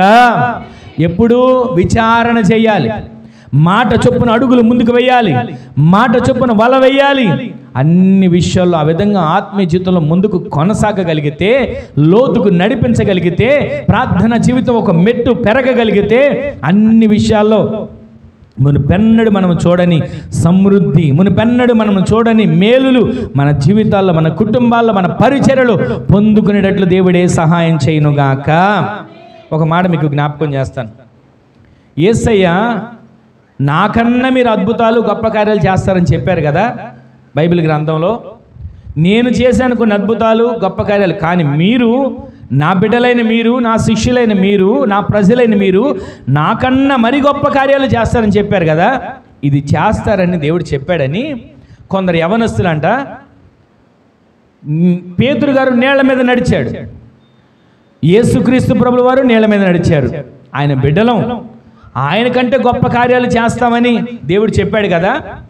మేము కూడా నీళ్ల మీద నడుస్తాం, మేము కూడా నీళ్ల మీద యేసయ్య నడిచినట్లుగా, పేతురు గారు శిష్యుడు నడిచినట్లుగా మేము కూడా నడుస్తాం అని చెప్పి అందరికీ చాటింపు వేశారంట. చాటింపు వేసి అందరూ రండి, ఇదిగో పారుతున్న నీళ్ల మీద మేము నడవబోతున్నాం, పారుతున్న ప్రవాహం లాంటి నీళ్ల మీద మేము నడవబోతున్నాం అని చెప్పి నీళ్ల మీద యేసయ్య నడిచాడు, పేతురు నడిచాడని కొందరు యవనస్తులు ప్రజలందరినీ పోగు చేసి, అందరూ వచ్చిన తర్వాత వినండి జాగ్రత్తగా, బాగా పొంగి ప్రవహిస్తున్న నీళ్ల మీద నడుద్దామని అలా కాలు పెట్టారంట. అంతే, పెట్టక ముందే నీటి ప్రవాహానికి పైనుంచి కిందకి వాళ్ళు కనబడకుండా పడిపోయి నీటి ప్రవాహం కొట్టుకుని వెళ్ళి చనిపోయారు. మరి యేసయ్యలా మనకంటే గొప్ప కార్యాలు చేస్తారని చెప్పాడు కదా యేసయ్య, నాకంటే మీరు గొప్ప కార్యాలు చేస్తారని చెప్పారు కదా, ఎందుకు చనిపోయారు వీళ్ళని ఒక సేవకునికి బాగా హృదయం బాధ కలిగి దేవుని సన్నిధిలో ప్రార్థిస్తున్నాడంట. అయ్యా, ఆ యవనస్తులు ఎందుకని చనిపోయారు? నీవు వాక్యంలో చెప్పావు కదా నాకన్నా గొప్ప కార్యాలు మీరు చేస్తారని, అది చూపిద్దామనే కదా, మీ నామ మహిమార్థమే కదా వాళ్ళు ప్రయత్నాలు చేశారు, మీ నామ మహిమార్థమే కదా వాళ్ళు ఆ ప్రయత్నం చేసి నీటి మీద నడిచి మీ నామాన్ని మహిమపడతామని కదా వాళ్ళు చేశారు, ఎందుకనయ్యా ఇలా జరిగింది అని దేవుని సన్నిధిలో ఒక సేవకుడు ప్రార్థన చేస్తూ ఉంటే దేవుడు ఆ సేవకుడితో మాట్లాడుతున్నాడంట. ఎందుకు ఇలా జరిగింది, ఎందుకు ఇలా జరిగింది? అందరూ అనుకున్నారండి చాలామంది, దేవుడే ఉంటే వాళ్ళని కాపాడొచ్చుగా, దేవుడే ఉంటే ఆ యవనస్తుల్ని నీటిలో మునిగి చనిపోకుండా ఆయన లేపి పట్టుకోవచ్చుగా, జలరాశులలో నుంచి పైకి లేపిన ఆయన బాహువు వీళ్ళ కొరకు చాపొచ్చుగా అందరూ అనుకుంటుంటే ఆ సేవకుడు ఎంతగానో దిగులు పడి, యవనస్తులు ఎందుకు ఇలా చనిపోయారు ప్రభువా, నిన్ను ఘనపరచడానికే కదయ్యా, నిన్ను మహిమపరచడానికే కదయ్యా వాళ్ళు ఎంత ప్రయత్నం చేశారు, ఎందుకు ఇలా జరిగింది అంటుంటే ఆ రోజు దేవుడు ఆ సేవకుడితో మాట్లాడడం మొదలుపెట్టాడంట. ఏమని మాట్లాడుతున్నాడో తెలుసా? ప్రభు అంటున్నాడంట, నేను పేతురుని నీళ్ల మీద నడిచి రమ్మని చెప్పా. పేతురు నీవు నీళ్ల మీద నడిచిరా అని నేను చెప్పా. నేను చెప్పాను గనక పేతురు నడిచి వచ్చాడు. మరి వీళ్ళకి నేను చెప్పలేదు గనక వీళ్ళు నడవలేకపోయారు. ఈ రోజున ఆయన చెప్పిన పని మనము చేస్తే దేవుడు మనకి చేసే కార్యాలు మనకి చేస్తాడు. మనం ఎలా ఉండాలో మనకి నేర్పుతాడు. అయితే మనము విచారణ చేయాలి. అయ్యా ఈ పని చేయమంటావా వద్దంటావా, ఈ పరిచర్యకి వెళ్ళమంటావా వద్దంటావా. ఒక్కొక్కసారి ఒక్కొక్క ఊరికి ఒక ఇంటికి మేము ప్రార్థన చేయడానికి వెళ్ళడానికి కూడా 10 సార్లు ఆలోచిస్తాం. ఎందుకంటే ఆ ఇంటికి దేవుని చిత్తమైతేనే మేము వెళ్ళాలి, ఆ ఇంటికి దేవుని నామం మహిమపరచబడేట్లుగా మేము వెళ్ళాలని ప్రతి ఇంటికి ఎన్నోసార్లు అనుకుంటాం ఒక్కొక్క ఇంటికి వెళదామని. కానీ అవకాశం కుదరదు. వెళదాం అని బయలుదేరినా సరే ఆటంకం వచ్చి ఆగిపోతుంటాం. కానీ మా ఆలోచన కాదు, దేవుని చిత్తమైనప్పుడే దేవుడు నడిపిస్తే ఆయన నామం ఆ ఇంటి వారికి మేలుకరంగా మార్చబడుతుంది. ఆమెను చెప్పండి. ఆయన నామం ఆ ఇంటి వారి ద్వారా మహిమపరచబడుతుంది. ఆమెను చెప్పండి. ఆ విధంగా దేవుడి కార్యాలు చేయడానికి మనం అవకాశాన్ని కలుగు చేయాలి. ప్రతిదీ మనం అనుకుంటాం, ఇదిగో నాకు ఇది దేవుడు చూపించాడు, ఇదిగో నాకు ఇది దేవుడు చెప్పాడు అని చెప్పేవాళ్ళు ఉంటారు. వాళ్ళ గురించి నేను తప్పుగా అనట్లేదు, కానీ దేవుడు చెప్పిందే చెప్పాలి, దేవుడు చూపించిందే చూపించాలి. దానికి ముందు మరలా విచారణ చేయాలి. అయ్యా ఇది మరలా నాకు చూపించవా, ఇది మరలా నేను వారికి చెప్పేటట్లుగా నాకు ఆలోచన తెలియచేయవా అని ప్రతిదీ దేవుని దగ్గర వేడుకొని, దేవుని దగ్గర కోరుకొని, దేవుని దగ్గర పొందుకొని మనము చెప్పగలిగే వారిగా దేవుడు మార్చునుగాక. నేను ఆజ్ఞాపించలేదు, వాళ్ళకి నేను మాట ఇవ్వలేదు, అందుకే వాళ్ళు నీటిలో మునిగి చనిపోయారు అని ఆ సేవకుడితో దేవుడు మాట్లాడుతూ ఉన్నాడు. వాళ్ళ సొంత ఆత్మ తీవ్రత కలిగిన వారై వాళ్ళు నడిచారు, నీట మునిగారు, చనిపోయారు. ఇది ఇందులో నా పొరపాటు ఏమీ లేదు, నా ద్వారా జరిగిన తప్పేమీ లేదని దేవుడు మాట్లాడుతూ వచ్చాడు. ఈ రోజున మనము అజ్ఞానంతో, మనము వివేకం ఒక్కొక్కసారి కోల్పోయి దేవుని సందులో ఆయన మాటను తృణీకరించి మన సొంత ఆలోచనలు, సామెతల గ్రంథాలు చదివాం కదా, మనము సరైనదే మార్గం అనుకుంటున్నాం, కానీ తుదకు ఆ మార్గం ఏమవుతుంది? మరణానికి దారితీస్తుంది. ఈ రోజున మన ఆలోచనలు ఎలా ఉన్నాయి, మన ప్రణాళికలు ఎలా ఉన్నాయి, మనం ఆలోచించే ప్రయత్నాలు ఎలా ఉన్నాయి, ఒక్కసారి మనం ఆలోచించి ప్రార్థన చేసుకొని దేవుని సందులో ప్రతిరోజు అడుగులు ముందుకు వేయదము గాక. కొన్నిసార్లు దేవుని చిత్తమే అని పరుగులు తీస్తుంటాం. కొన్నిసార్లు ఇది దేవుని చిత్తమే, దేవుని వాక్కును పొందాలి, దేవుని మాటను చేతబట్టాలి అని ఎంతగానో ప్రయాసపడుతుంటాం. కానీ దేవుని వాక్యానుసారంగా మనం అడుగులు వేస్తే ఆ అడుగులు తప్పక దేవుడు మనకు తోడై ఉండి నడిపించునుగాక. అడుగులు జారక దేవుడు మన చెయ్యి పట్టుకుని నడిపించునుగాక. అట్టి ధన్యత మన జీవితాల్లో దేవుడు అనుగ్రహించునుగాక. పరిశుద్ధ గ్రంథంలో ఇంకొక వ్యక్తిని మీకు చూపించి నేను ముగించేస్తాను. మోషే అనే వ్యక్తి ప్రతిదానికి దేవుని దగ్గర మొర్ర పెట్టేవాడంట, వేడుకునేవాడంట, విచారణ చేసేవాడు. అయ్యా నీ మార్గం నాకు చూపించవా, నీ వాక్యానుసారమైన నాకు మార్గం చూపించవా అని ఆ మార్గం కోసం ప్రతిరోజు కనిపెట్టేవాడు.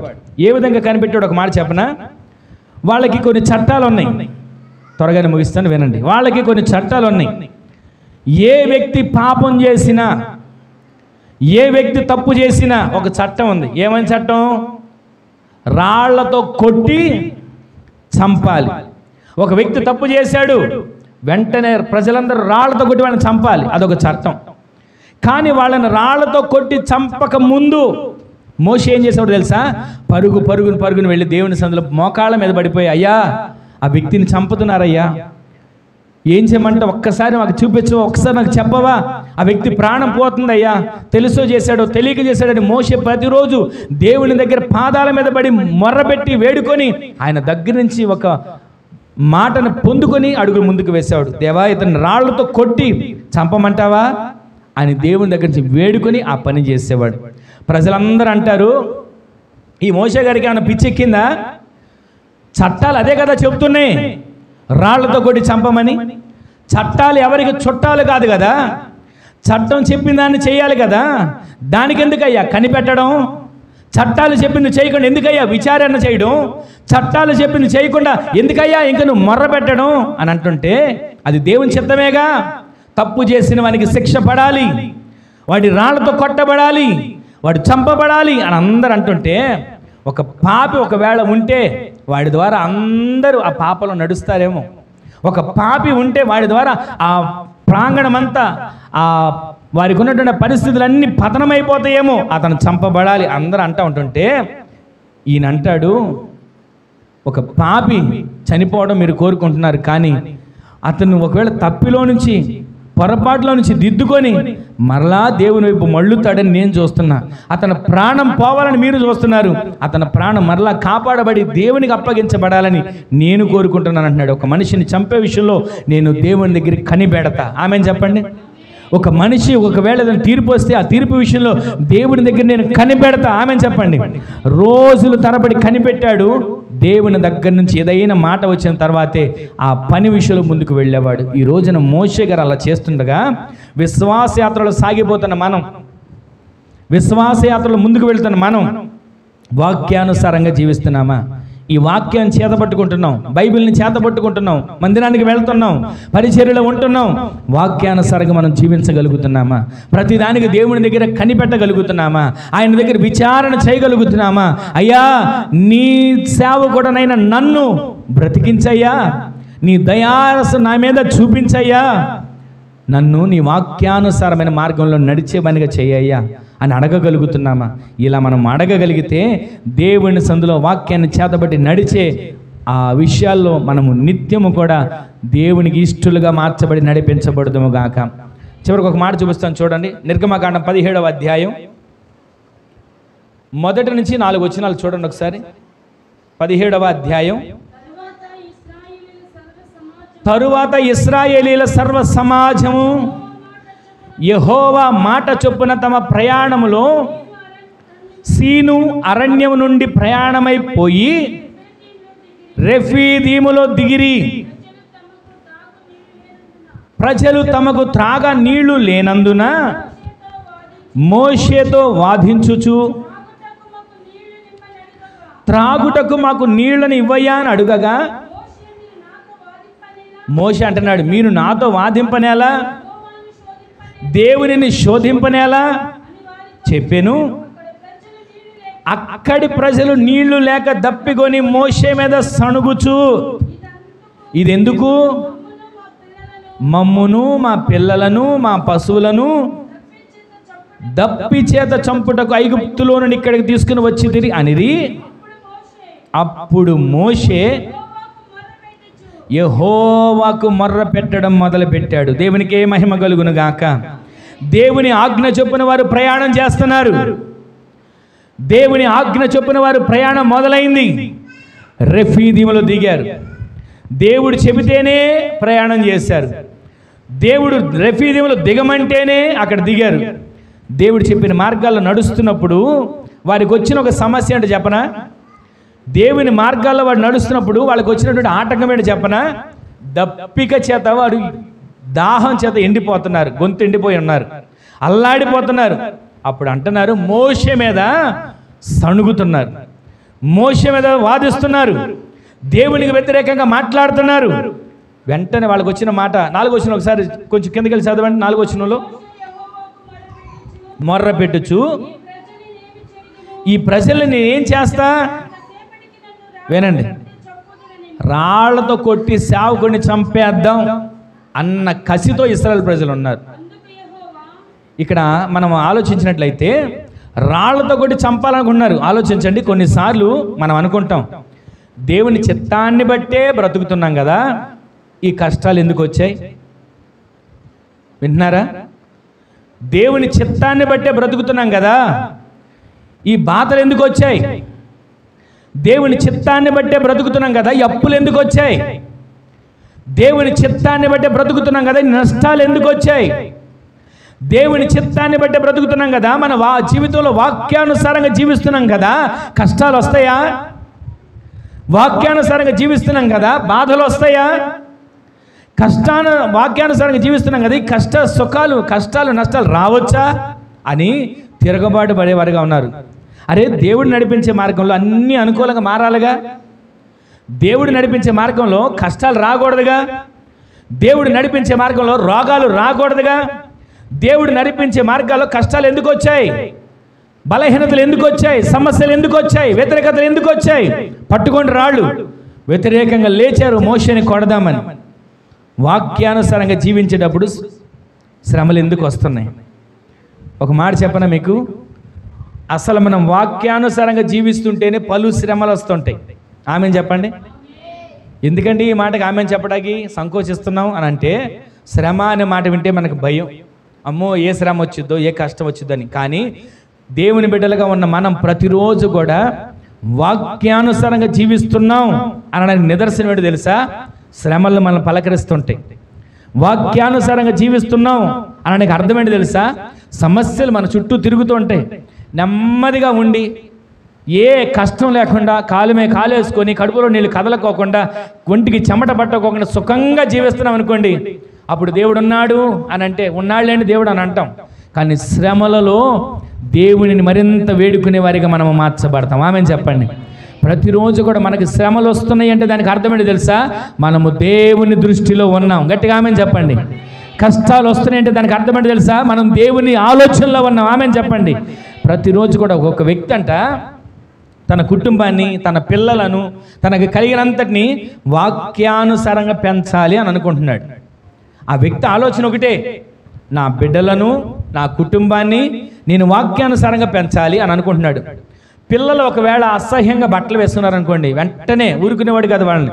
ఇదిగో ఆ బట్టలేంటి, తగుమాత్ర అలంకరణ మనం అలంకరించుకోవాలి, దేవుని వాక్యానికి అనుగుణంగా మనం బ్రతకాలి అని ప్రతిరోజు హెచ్చరించేవాడు. ఎక్కడికి వెళ్ళినా సాయంత్రానికి టైంకి ఇంటికి వచ్చేయాలి అనేవాడు.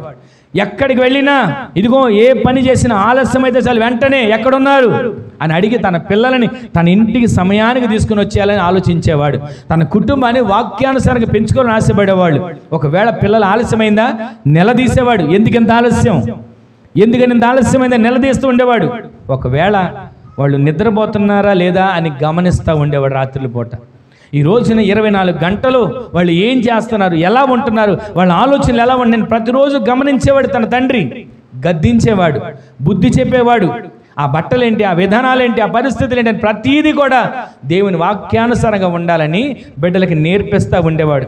అయితే ఆ మాటలాడే వైఖరి ఏంటి అని ఆరా తీస్తూ ఉంటుంటే అందరూ అనుకునేవాడు, ఆ తండ్రి ఆలోచన ఏంటి, ఆ తండ్రి ఆలోచన ఏంటి అంటే నా పిల్లలు వాక్యానుసారంగా బ్రతకాలి. గట్టిగా ఆమెను చెప్పండి. మనందరికీ పిల్లలు దేవుని వాక్యానుసారంగా బ్రతకాలనే ఆశ మనందరిలో దేవుడు కలుగు చేయునుగాక. మన బిడ్డలందరూ కూడా దేవుని సన్మార్గంలో వాక్యానుసారంగా విధేయత కలిగి ఆత్మీయులుగా మన బిడ్డలు ఎదిగే వారిగా దేవుడు నిలబెట్టునుగాక. ఇది తప్పంటారా? నా బిడ్డలు వాక్యానుసారంగా బ్రతకడం తప్పంటారా?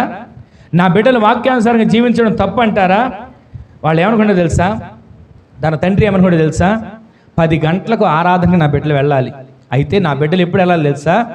9:30కే దేవుని సందుకు వెళ్ళిపోయి ఆయన సందులో చేతులెత్తి ప్రార్థన చేసేవాళ్ళకి నా బిడ్డలు మార్చబడాలి. పెందలగడ నా దేవుని సన్నిధిలో నా బిడ్డలు మర్రపెట్టి విజ్ఞాపన చేసేవారికి నా బిడ్డలు మార్చబడాలి. తన తండ్రి కోరిక ఎప్పుడు అలాగే ఉండేది. అరగంట ముందే మందిరానికి వెళ్ళాలి. ఇది తప్పంటారా? దేవుని సన్నిధిలో బిడ్డలు ఇలా ఎదగాలని కోరుకోవడం తల్లిదండ్రులకు తప్ప? నా బిడ్డలు ఇలా ఆత్మీయంగా జీవించాలని కోరుకోవడం తల్లిదండ్రులకు తప్ప? ప్రతిరోజు కూడా యథార్థంగా బ్రతకాలి. ఆరాధనలో నా బిడ్డలు ఇటు అటు తిరగకూడదు. గుట్టుగా చక్కగా ఒక చోట కూర్చొని వాక్యాన్ని వినాలి. మందిరానికి ఎందుకు వెళ్తున్నాం? దేవుని సన్నిధికి ఎందుకు వస్తున్నాం? వాక్యమైన దేవుని మాటలు వినడానికి. ఆమెను చెప్పండి. ఆ వాక్యమైన దేవుడు మాట్లాడేటప్పుడు మనం ఆటంకంగా ఉండకూడదు. వాక్యమైన దేవుడు మాట్లాడేటప్పుడు మనం అశ్రద్ధగా ఉండకూడదు. వాక్యమైన దేవుడు మాట్లాడేటప్పుడు మనం నిర్లక్ష్యంగా ఉండకూడదు. దేవుని సన్నిధికి వచ్చిన మనము ఆయన మాటని వినేవారిగా, ఆయన మాటను అంగీకరించేవారి, నడిచేవారిగా దేవుడు మార్చునుగాక. అలా ఉండాలని తన తండ్రి కోరుకుంటూ ఉంటుంటే పిల్లలు ఏమనుకున్నాడు తెలుసా? తన తండ్రిని ఎప్పుడు ఒక విలన్లాగా చూసేవాడు, ఒక శత్రువులాగా చూసేవాడు. మా నాన్న మాకు విలను, మా నాన్న మాకు శత్రువు. వచ్చాడురా బాబు, మా బాబు వచ్చాడు. ఏ మాటలు మాట్లాడుకుంటుంటారు పిల్లలు. మహానుభావుడు, ప్రపంచంలో ఇలాంటి తండ్రి ఎక్కడా లేడు అని అనుకుంటూ ఉంటారు పిల్లలు. మంచి మాటలు చెప్పినా, వాక్యం చదవమన్నా, ప్రార్థన చేయమన్నా, మందిరానికి వెళ్ళమన్నా, మంచిగా బ్రతకమన్నా అది నచ్చక వ్యతిరేకంగా మాట్లాడి ఆనాడు ఇశ్రాయేలు ప్రజలు మోషేను రాళ్లతో కొడదాం అనుకుంటున్నారే, ఆ విధంగా తండ్రిని ఒక విలన్గా చూసేవాళ్ళు ఉంటారు. ఈరోజు నీ మాటలు వింటున్న మనంలో అందరూ పిల్లలు అనుకున్నారా? అలా అనుకుంటూ ప్రపంచం ఎంత డెవలప్ అయింది, ప్రపంచం నాలెడ్జ్ ఎలా వెళ్తుంది, ఎక్కడికి వెళ్తుంది. మా నాన్న ఇంకా అక్కడే కూర్చొని ఉన్నాడు, మా నాన్న ఇంకా పాతకాలంలోనే ఉన్నాడు. మమ్మల్ని ప్రశాంతంగా ఉండనివ్వడు, మమ్మల్ని నెమ్మదిగా ఉండనివ్వడు, ఫోన్లు చూడనివ్వడు, స్నేహితులతో మాట్లాడనివ్వడు అని ఇవన్నీ కూడా అనుకుంటుంటారు. టైంకి వచ్చేయాలంట, టైంకి పడుకోవాలంట, టైంకి తినాలంట, ఇదే చెప్తుంటాడు మా నాన్న. చదవమంటాడు, వాక్యం చదవమంటాడు, భక్తి చేయాలంటాడు, ప్రార్థన చేయాలంటాడు. ఎప్పుడు మాకు ఇది ఒక తలనొప్పి అయిపోయిందండి. మా నాన్న మాకు విలన్గా ఉన్నాడు అని అనే పిల్లలు ఈ లోకంలో కోకొల్లలుగా కనబడుతున్నారు. ఈరోజు నీ మాటలు వింటున్న మన జీవితంలో ఒకవేళ పిల్లలు అలా ఉన్నారా? తల్లి కూడా ఉంటుంది. ఎలా ఉంటుందో తెలుసా? అలాగే ఉంటుంది. భార్య కూడా అలాగే ఉంటుంది. ఎలా ఉంటుందంటే ఎప్పుడు చూసినా ప్రార్థన ప్రార్థన ప్రార్థన అని పిల్లల్ని బతకనివ్వవా? ప్రార్థన ప్రార్థన ప్రార్థన అని పిల్లల్ని ఇక ఊపిరాడనివ్వవా అని చెప్పి వ్యతిరేకంగా మాట్లాడుతూ, ఇప్పుడు ట్రెండ్ అయ్యా, ఇప్పుడు వారు వేసుకునే వస్త్రధారణ అది, వాళ్ళు ఉండేటువంటి స్నేహితులతో మాట్లాడే తీరది అని ఎందరో, మనలో అలాంటి వారు లేరు కానీ లోకంలో పిల్లలను ఆ విధంగా ప్రోత్సహించే తల్లులు కూడా ఉన్నారు. తండ్రి అనుకుంటాడు వాక్యానుసారంగా పెంచాలని, పిల్లలు అనుకుంటారు మా నాన్న నాకు విలన్లాగా ఉన్నాడని. తల్లి అంటుంటుంది ఎప్పుడు వాళ్ళని సుఖంగా ప్రశాంతంగా ఉండనివ్వవా అని వెంటాడుతుండే వాళ్ళు ఉంటారు. ఈ రోజున ఆ భార్య అంటుంటుంది అంటే భర్తతో, ఇంకా నువ్వు 1947లోనే ఉన్నావు, ట్రెండ్ మారింది, సంవత్సరాలు మారాయి, సెంచరీలు మారాయి అని చెప్పి ఏదేదో చెప్పుకుంటూ వస్తారంట. భార్యకి భర్త ఒక విలన్లాగా కనబడుతున్నాడు, పిల్లలకి తండ్రి ఒక విలన్లాగా కనబడుతున్నాడు. బంధువులు అంటారు ఏం చేదస్తమో, ఏం చేదస్తామండి భక్తి భక్తి అని, ఏం చేదస్తామండి ప్రార్థన ప్రార్థన అని, ఏం చేదస్తామండి ఎప్పుడు మందిరంలేనా, ఎప్పుడు ప్రార్థనలేనా, ఎప్పుడు ఉపవాసలేనా, ఎప్పుడు కూడా భక్తేనా, ఆయనకు కొంచెం పిచ్చెక్కినాం కొంచెం చూపించండి ఆయన్ని అని అనేవాళ్ళు బంధువుల్లో లేకపోలేదు. ప్రతి విషయంలో దేవునికి వాక్యానుసారంగా మనం బ్రతుకుతూ ఉంటే, వాక్యానుసారంగా మనం జీవిస్తూ ఉంటే మనతో ఉన్నవారే మన శత్రువులుగా మార్చబడిపోతుంటారు, మనతో ఉన్నవారే మనకు విరోధులుగా మార్చబడిపోతుంటారు. వాక్యానుసారంగా మనం జీవిస్తున్నామా అది అపవాదికి నచ్చదు, వాక్యానుసారంగా మనం బ్రతుకుతున్నామా అది శత్రువుకి నచ్చదు. వాడు ఏం చేస్తాడు తెలుసా? చుట్టూ ఉన్న వాళ్ళని వాడుకొని నీ మీదకి నా మీదకి రేపుతుంటాడు. ప్రార్థనలో సన్నగిలిపోవాలని, భక్తిలో చల్లారిపోవాలని, ప్రార్థన చేయకుండా ఉండాలని ఏదో రకంగా వాడు ప్రయత్నాలు చేస్తుంటాడు. తండ్రి అంటుంటాడు అయ్యా నేనేమన్నా తప్పుగా చెబుతున్నానా అని ఒక సాకుడి దగ్గరకు చెప్తున్నాడంట. నేనేమన్నా నా బిడ్డలకి తప్పుగా చెప్తున్నానా, నేనేమన్నా నా బిడ్డలకి వ్యతిరేకంగా చెప్తున్నానా? భక్తిగా పెంచుకోవడం తప్ప, ప్రార్థన చేయమండం తప్ప, వాక్యం చదవమండం తప్ప, యథార్థం ఉండడం తప్ప అని అంటే అప్పుడు ఆయన అన్నాడంట ఇవేమి తప్పు కదయ్యా, వాక్యానుసారంగా మీ బిడ్డలు జీవిస్తున్నారు. ఒకవేళ వాక్యానుసారంగా మీ బిడ్డలు జీవించాలి మీరు కోరుకున్నప్పుడు ఒకవేళ రాళ్ళు మీ మీద పడుతున్నాయేమో, మీ కుటుంబం రాళ్ళుగా మీ మీద పడుతుందేమో, వ్యతిరేకంగా మీ రాళ్ళు మీ మీద పడుతున్నాయేమో, ఈరోజు అది మీ కుటుంబంలో మీ పిల్లలకు అర్థం కాకపోవచ్చు. కానీ కొన్ని సంవత్సరాలు గడిచిన తర్వాత, సంవత్సరాలు దొర్లుకుంటూ వెళ్ళిన తర్వాత, సంవత్సరాలు మారిన తర్వాత వాళ్ళకి అర్థమవుతుంది. మీ పిల్లలే లేచి చెప్తారు ఒకప్పుడు నీవు విలన్ అన్న పిల్లలే మా నాన్న మాకు హీరో అని చెప్తారు. దేవునికి ఏ మహిమ కలుగును గాక. ఈ రోజున ఆత్మీయ జీవితంలో ఎదుగుతున్న మనం, ప్రార్థనలు ఎదుగుతున్న మనం ఆ బిడ్డలు ఏమని చెప్పాలో తెలుసా? మా నాన్న మాకు ఒక సూపర్ హీరో అని. ఒకప్పుడు మా నాన్న మమ్మల్ని కష్టాలు పెట్టాడు అనుకున్నాం, ఒకప్పుడు మా నాన్న మమ్మల్ని సుఖంగా ఫోన్ చూడనట్లేదు, ప్రార్థన చేయమంటున్నాడు, లేక స్నేహితులతో మాట్లాడొద్దు అన్నాడు, ఇవన్నీ చెప్తున్నాడని అనుకున్నాం. కానీ ఒకప్పుడు మాకు మా నాన్న పెట్టిన క్రమశిక్షణ ఈరోజు మేము ఒక మంచి పొజిషన్లో ఉండడానికి మా నాన్న చేసిన ప్రార్థన, దేవుడు చేసిన కార్యం మా పట్ల ఈ విధంగా మార్చబడింది. మా నాన్న విలన్ కాదు, మా నాన్న ఒక సూపర్ హీరో అనేటట్లుగా పిల్లలు సాక్ష్యం చెప్పే విధంగా ఈ సంఘంలో ఉన్న తల్లిదండ్రులందరూ మార్చబడుదురుగాక. ఈరోజు మా నాన్న క్రమశిక్షణే మాకు ఈ విధంగా మేము బ్రతకడానికి కార్యం చేసిందని చెప్పాలి. ఇంకొక మాట చెప్పి నేను ముగించేస్తాను. ఈ కష్టం అనిపిస్తుంటుంది మనకి ప్రతిదీ.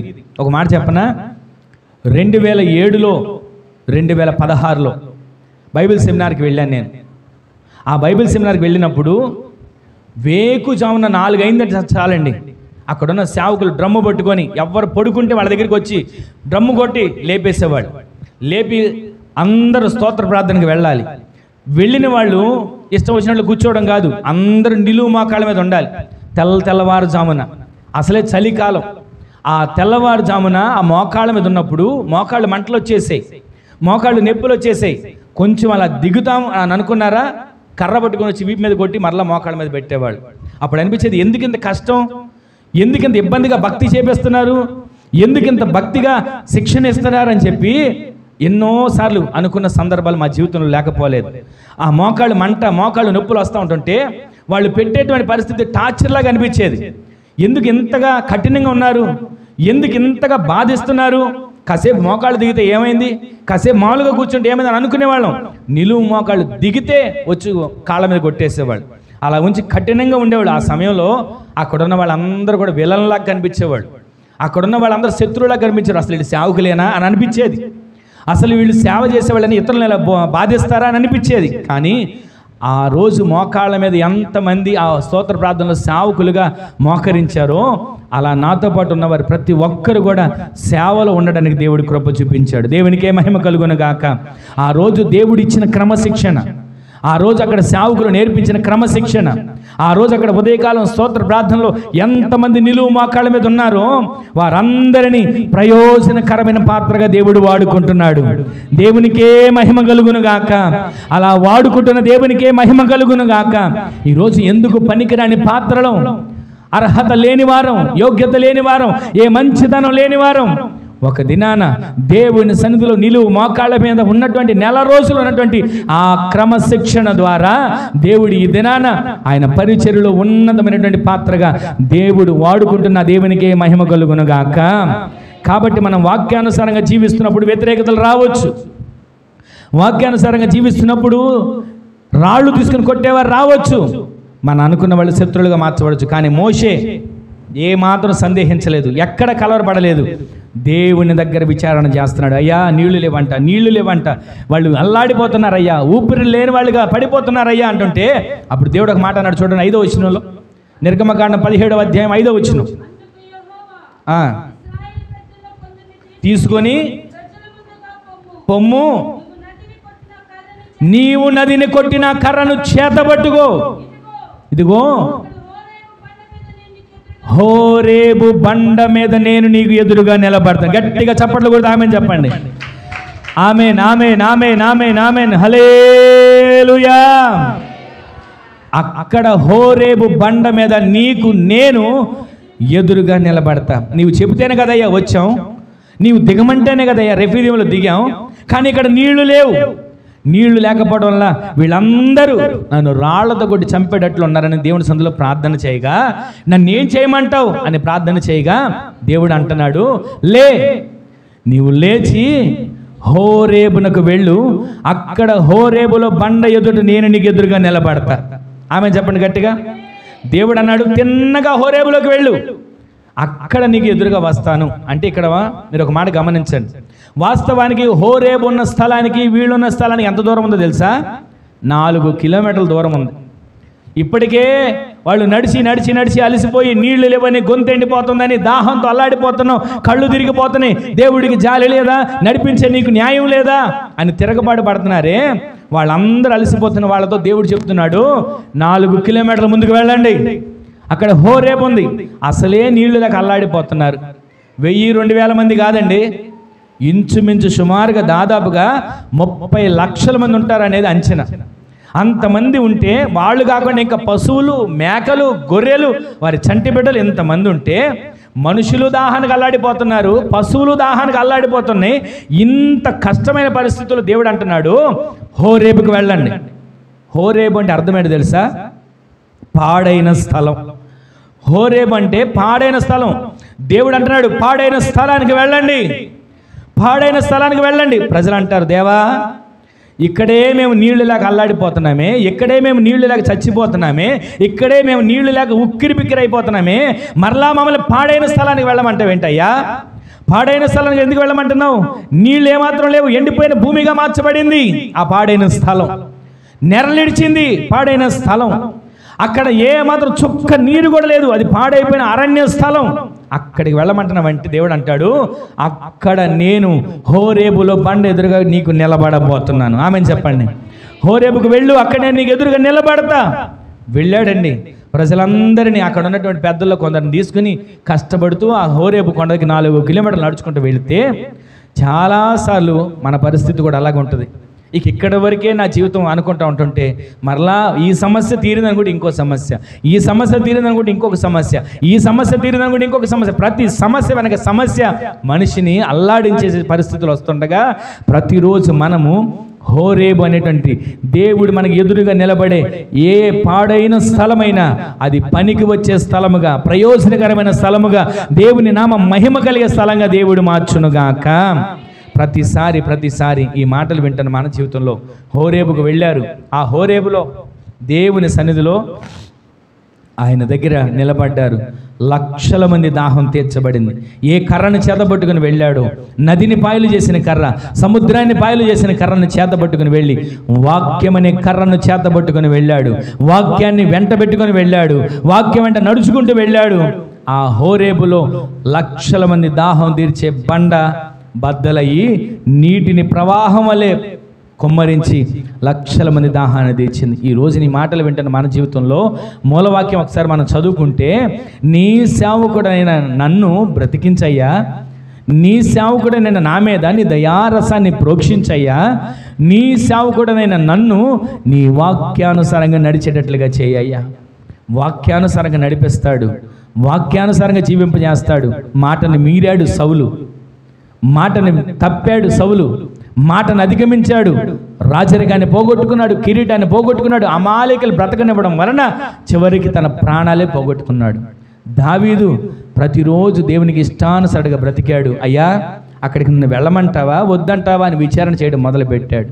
మోషే ప్రతి స్థలంలో ప్రతి విషయంలో దేవుని దగ్గర విచారణ చేశాడు. అయ్యా రాళ్లతో కొట్టి చంపమంటున్నారు, ఇది చేయమంటావా అని దేవుని దగ్గర విచారణ చేశాడు. ఒక సందర్భాన నీళ్లు లేక ఒక్కొక్కరు దాహంతో ఎండిపోయి, ఎందుకు మమ్మల్ని తీసుకొచ్చావు, ఈ అరణ్యంలో చంపడానికి తీసుకొచ్చావా అని తిరగబాడవే ఒక్కొక్కరు ఇష్టం వచ్చినట్లుగా మాట్లాడుతుంటే, అప్పుడు కూడా మోకాళ్ళ మీద ఉన్న దేవుని సందులో ప్రార్థిస్తే ఆయన అంటాడు, హోరేబుకు వెళ్ళండి, పాడైన స్థలానికి వెళ్ళండి, అది మీకు పనికొచ్చే ప్రయోజనకరమైన స్థలంగా నేను మార్చబోతున్నా, అక్కడ నేను మీకు ఎదురుగా నిలబడబోతున్నా అని ఆ స్థలంలో దేవుడు ఆ వారందరికీ దాహాన్ని తీర్చాడు. ఈ రోజున మోషే చేతబట్టుకుని వెళ్ళిన కర్ర, బండను కొట్టిన కర్ర అంటే తెలుసా? వాక్యం అనే కర్ర. దేవునికే మహిమ కలుగును గాక. ఆ వాక్యం మన ఇంట్లో ఉంటే, వాక్యం మన హృదయంలో ఉంటే ఎలాంటి శత్రువైనా సరే తరిమి కొట్టగలిగిన సత్తా దేవుడు మనందరికీ అనుగ్రహించును గాక. ఈరోజు నీ మాటలు విన్న తర్వాత అయినా నేను నీ సన్నిధిలో వాక్యానుసారంగా నడిచే కృప నాకు ఇవ్వయ్యా, వాక్యానుసారంగా జీవించే కృప నాకు ఇవ్వయ్యా, బ్రతికించయ్యా, దయారసాన్ని ప్రోక్షించయ్యా అని దేవుని సన్నిధిలో ఒక్క క్షణం ఎవరికి వారి ప్రార్థన చేసుకుందాం. మోకరించండి, ఎవరికి వారి ప్రార్థన చేసుకుందాం. చిన్న ప్రార్థన చేసుకుని మోకరించండి. ఒకే ఒక మాట ఈ దినాన్ని మనం విన్నాం. హోరేబు గురించి ఒక మాట వింటూ వచ్చాం. దేవుని సన్నిధిలో బండలోంచి నీటి ముట్టించిన దేవుడు వాక్యమనే కర్రను మోషే తీసుకుని వెళ్ళగా ఆయన వాక్యానుసారంగా జీవించే వారి ఎడల ఆయన ఏ విధమైన కార్యాలు చేస్తున్నాడో ఈ దినాన్ని ఒక్క మాట మాత్రం మనం విన్నాం. మరొక మాట మరొక వారం ధ్యానం చేద్దాం. అందరూ కూడా ప్రార్థన చేసుకోండి.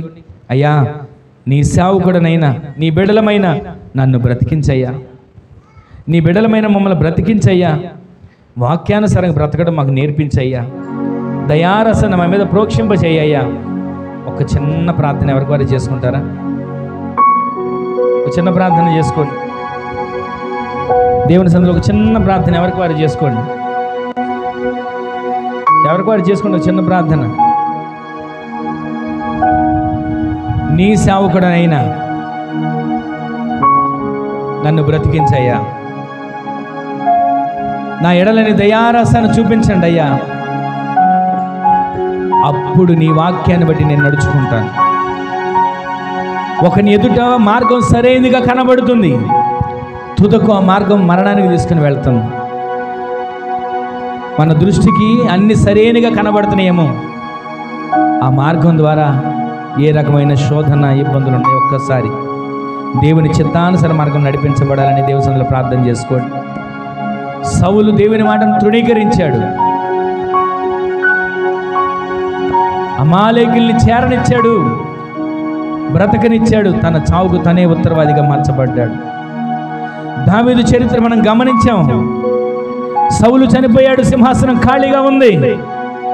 కానీ దేవుని సన్నిధిలో అయ్యా నన్ను వెళ్ళమంటావా వద్దంటావా, ఎక్కడికి వెళ్ళమంటావు, అని అడుగుతూ వచ్చాడు. ఈ రోజున దేవుని సందులో మోషే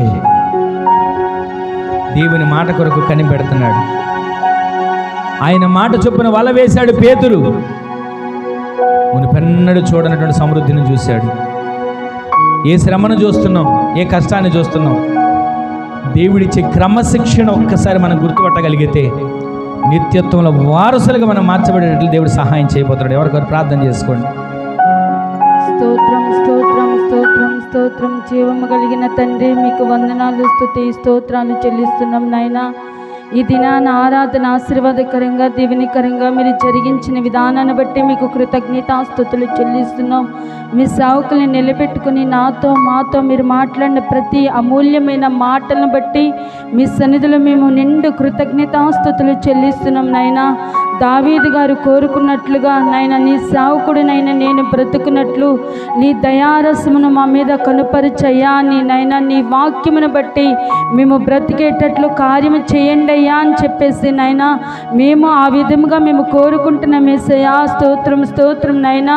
అయ్యా, సౌలు గారు నీ మాట వినక తండ్రి ఎన్నో కష్టాలు నష్టాలు తండ్రి తెచ్చిపెట్టుకొని తన జీవితాన్ని సర్వనాశనం చేసుకున్నాడయ్యా. స్తోత్రం. మేము అలా ఉండకూడదు, మాలో మీకు ఇష్టం లేనిది ఏది ఉండకూడదు ప్రభా. దావీదు గారి వలె మీ యొద్ద మేము విచారణ చేసి నాయన, మీరు వెళ్ళమన్న చోటికి మేము వెళ్ళగలిగేటట్లుగా మీరు మమ్మల్ని ఆ విధంగా మీరు నడిపించండి. పేతురు గారు నాయన, నీ మాట చప్పున వల వేసినప్పుడు విస్తారమైన చేపలు ఏ విధంగా అయితే నాయన వలలో పడ్డాయో ప్రభా, అట్లా మేము నాయన నీ మాటను బట్టి మేము నడవటానికి మీరు సహాయమును దయచేయండి ప్రభా. దావీదుగా నాయన మోషే గారు ఏ విధంగా అయితే మీ మాట కొరకు కనిపెట్టుకొని ఉన్నారు, మీ మాట కొరకు ఏ విధంగా అయితే విచారణ చేశాడో, ప్రార్థన చేశారో తండ్రి, అట్లా మేము ఆ విధంగా జీవించటానికి కృప చూపించండి అయ్యా. స్తోత్రం. మీరు మాట్లాడారు ప్రభు మోషే గారితో, హోరేబు కొండకు ఎదురుగా నేను నీకు ఎదురుగా నేను నడుస్తానని మీరు వాగ్దానం చేశారు. ఆ బండ నుండి నీరు ప్రవాహంగా వచ్చి ఇశ్రాయేలు ప్రజలు దాహం తీర్చిన దేవా మీకు స్తుతి చెల్లిస్తున్నాం. ఈ దినాన తండ్రి అడుగుపెట్టిన ప్రతి బిడ్డ దాహాన్ని మీ నామం బయట మీరు తీర్చినందుకై స్తుతి చెల్లిస్తున్నాం. మీ బిడ్డలకి నైనా స్తోత్రం, మీరు తోడుగా ఉన్నందుకై వందనాలు చెల్లిస్తున్నాం. ఈ దినాన మీరు మాట్లాడిన ప్రతి మాటను బట్టి మీ సన్నిధిలో మేము నిండు కృతజ్ఞతాస్తుతులు చెల్లిస్తున్నాం. వినిన ప్రతి మాట నైనా బిడ్డలు నైనా నీ మాట మంచి నేల మీద పడిన విత్తనాలు ఫలించి అభివృద్ధి పొంది విస్తరించులాగున మా జీవితాలకు ఆశీర్వాదకరంగా మీరు మార్చినందుకై వందనాలు చెల్లిస్తూ ఈ దినాన్ని మీ సన్నిధిలో అడుగుపెట్టిన ప్రతి బిడ్డని పేరు పేరున మీరు ఆశీర్వదించి దీవించి వారి అవసరాలు వారి అక్కర్లు యేసు నామములో మీరు తీర్చినందుకై స్తుతి చెల్లిస్తూ యేసు నామమును అడుగుచున్నాం తండ్రి. ఆమేన్. ఆమేన్. ఆమేన్. ఆమేన్. మన తండ్రి అయిన దేవుని యొక్క ప్రేమ, కుమారుడైన ప్రభు అయిన యేసుక్రీస్తు వారి యొక్క కృప, మహాకనికరం, పరిశుద్ధాత్మ దేవుని యొక్క అన్యోన్య సహవాసమైన సన్నిధి ఇప్పుడును ఎల్లప్పుడూ నిరంతరం మనకును మనవలే ప్రార్థించే సకల పరిశుద్ధులకును ఈ దినాన సన్నిధిలో అడిగిన ప్రతి వానికిని వారమంతా వారు చేసే చేతి పనులకును ఉద్యోగాలకును వ్యాపారాలకును సమస్త విషయాలలో కృప సదాకాలం సమృద్ధిగా తోడయ్యుండునుగాక. ఆమేన్. హల్లెలూయా. హల్లెలూయా. హల్లెలూయా. అందరికీ వందనాలండి. ప్రభువు మిమ్ములను మీ కుటుంబాలను దీవించునుగాక. ఆమేన్.